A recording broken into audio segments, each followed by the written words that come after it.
Welcome back to our channel Harsha Karthik 2912. ఈరోజు వీడియోలో ఒక మంచి టేస్టీ అండ్ స్వీట్ డీజర్ట్ రెసిపీతో మీ ముందుకు వచ్చేసానండి. సీజన్తో పని లేకుండా ఇష్టంగా తినే రెసిపీ అని చెప్పచ్చు. ఒక్కసారి చేసుకుంటే మళ్ళీ మళ్ళీ చేసుకుని తాగాలనిపించేంత టేస్టీగా ఉంటుంది అండ్ ఇన్స్టెంట్గా కూడా చేసేసుకోవచ్చు.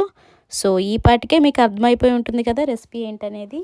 రోజ్ రాయల్ ఫలూదా అండి. ఈ ఫలూదా ఇష్టపడిన వాళ్ళు ఎవరుంటారు చెప్పండి. సో అందుకని ఈ వీడియోలో మీకు టేస్టీ అండ్ ఇన్స్టెంట్ ఫలూదా రెసిపీని మీకు చూపించబోతున్నాను. సో ఫలూదా చేసుకోవడానికి మనకి జనరల్గా సేమియా, రోజ్ మిల్క్ ఇవన్నీ ఇంట్లో ప్రిపేర్ చేసుకుంటూ ఉంటారు. సో అవేవి లేకుండా ఇన్స్టెంట్గా చాలా క్విక్గా ఈజీగా ప్రిపేర్ చేసేసుకోవచ్చు. సో మరి లేట్ చేయకుండా ప్రాసెస్ ఏంటో చూసేద్దాం పదండి. ఈ ఫలూదా కోసం మనం మిల్క్ బాయిల్ చేసుకోవాలండి. ఫస్ట్ నేనైతే ఫుల్ క్రీమ్ మిల్క్ 1 లీటర్ దాకా తీసుకున్నాను. మీరు ఫుల్ క్రీమ్ మిల్క్ అయినా టోన్ మిల్క్ అయినా ఏదైనా తీసుకోవచ్చు. సో ఇవి బాయిల్ అవ్వాలి. నేను ఇక్కడ ఫలూదా మిక్స్ని యూస్ చేస్తానండి. Rose falooda mix mom's choice అనమాట.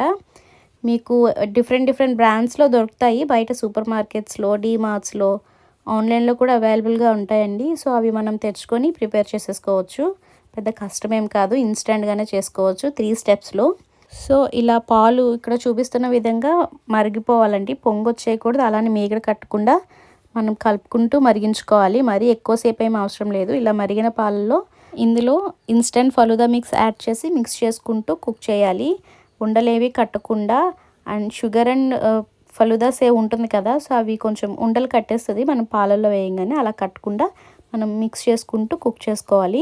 15 to 20 మినిట్స్ దాకా కుక్ చేయాలండి. ఇది మనకి క్రీమీ అండ్ థిక్ టెక్స్చర్ అనేది రావాలి, కన్సిస్టెన్సీ అనేది.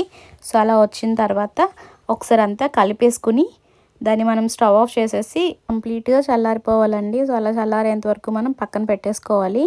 చూడండి, ఒక హాఫ్ అన్ అవర్ తర్వాత ఇది కంప్లీట్గా కూల్ అయిపోయింది. చూడండి క్రీమీగా ఎంత థిక్గా తయారైందో. సో ఇప్పుడు దీన్ని మనం మూత పెట్టేసుకొని 1 to 2 అవర్స్ పాటు ఫ్రిడ్జ్లో పెట్టుకుంటే మంచి కూల్గా మనం సర్వ్ చేసుకోవచ్చు. లేదు అంటే కనుక కూలింగ్ ఇష్టపడిన వాళ్ళు నార్మల్గా కూడా సర్వ్ చేసుకోవచ్చు. బట్ నేనైతే 1 to 2 అవర్స్ పాటు ఫ్రిడ్జ్లో పెట్టాను. తర్వాత చూడండి ఎంత క్రీమీగా టెక్స్చర్ థిక్గా మంచిగా తయారైంది కదా. సో ఇప్పుడు దీన్ని మనం గ్లాసెస్లో సర్వ్ అవుట్ చేసేసుకోవాలి. 3 to 4 టేబుల్ స్పూన్స్ దాకా సబ్జా గింజలండి. హాఫ్ అన్ అవర్ ముందు నేను నానబెట్టుకొని ఉంచుకున్నాను. లేదు అంటే కొన్ని హాట్ వాటర్ వేస్తే త్వరగా నానిపోతాయి. అండ్ అలానే tutti frutti, dates and cherries కూడా పెట్టుకున్నానండి నేను సర్వ్ అవుట్ కోసము. సో ఇప్పుడు మనం సర్వ్ అవుట్ చేసేసుకుందామండి. సో గ్లాస్ తీసుకొని దాంట్లో ఫస్ట్ నేను 1 టేబుల్ స్పూన్ దాకా సబ్జా గింజలు వేసుకుంటున్నాను. ఫలూదా మిక్స్ యాడ్ చేసుకుంటున్నాను నేను పైన. సో దాని తర్వాత మళ్ళీ 1 టేబుల్ స్పూన్ దాకా మళ్ళీ దాంట్లో నేను సబ్జాలు యాడ్ చేస్తున్నానండి. యాడ్ చేసిన తర్వాత దాంట్లోనే కొంచెం టూటీ ఫ్రూటీ అండ్ అలానే ఖర్జూరం కూడా యాడ్ చేస్తున్నాను. సో తర్వాత మళ్ళీ ఇంకొక లేయర్ మళ్ళీ ఫలూదా మిక్స్ని యాడ్ చేస్తున్నాను. ఇలా మనకి నచ్చిన డ్రై ఫ్రూట్స్ కానీ ఏవి నచ్చితే అవి మనం యాడ్ చేసుకోవచ్చండి. టేస్ట్కి తగ్గట్టు మన రిక్వైర్మెంట్ని బట్టి మనం డ్రై ఫ్రూట్స్ మనకి ఏది నచ్చితే అవి మనం యాడ్ చేసుకోవచ్చు.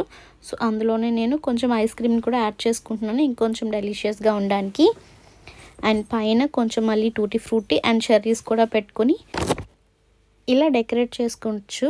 అండ్ మనకి పిల్లలు మిల్క్ షేక్స్ అన్నా ఇలాంటి డీజర్ట్ రెసిపీస్ అన్నా చాలా ఇష్టంగా తింటారు కాబట్టి ఇందులో మనం ఫ్రూట్స్ కూడా ఇంక్లూడ్ చేసి వాళ్ళకి పెట్టచ్చు. చాలా హ్యాపీగా తినేస్తారు. సో చూసారా, ఎమ్మీగా ఎంతో టేస్టీగా ఉండే ఫలూదా రెడీ అయిపోయింది. ఎవరైనా గెస్ట్లు వచ్చినప్పుడు కానీ లేదా ఇంట్లో ఏదైనా డెలిషియస్గా చెయ్యాలి అనుకుంటే ఈ ఫలూదాని తప్పకుండా ఇంట్లో ట్రై చేయండి.